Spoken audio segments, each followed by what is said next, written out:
माझ्या संडेची सुरुवात कुठल्याही बाहेरच्या प्लॅनने नाही तर केसांना तेल लावण्यापासून होते.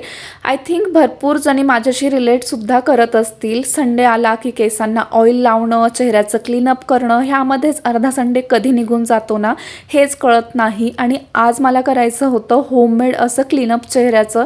त्यासाठी मी पहिल्यांदा क्लिन्झिंग करायला घेतलं होतं. एका बाउलमध्ये मी कच्चं दूध घेतलं आणि कॉटनने व्यवस्थित चेहऱ्यावरती छान असं क्लिन्झिंग करून घेतलं होतं. त्यानंतर मला करायचा होता स्क्रब. शुगर पावडर आणि हनी मिक्स करून मी असं होममेड स्क्रब बनवला होता. त्याच्याने चेहऱ्यावरती स्क्रब करून घेतला जेणेकरून व्हाईट हेड्स आणि ब्लॅक हेड्स कमी व्हायला मदत होते.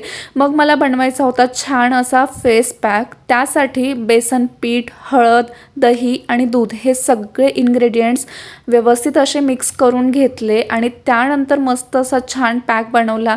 तोच चेहऱ्यावरती अप्लाय करून एक 15 ते 20 मिनटं मी चेहऱ्यावरती ठेवला होता आणि त्यानंतर मस्त असं छान चेहरा झाला होता. बघा ना किती छान रिफ्रेशिंग वाटत आहे. आणि स्वतःला असं पॅम्परिंग करायला ना मला खूप जास्त आवडतं. तर कसा असतो तुमचा संडे हे तुम्ही मला कमेंट करून नक्की सांगा. बाय.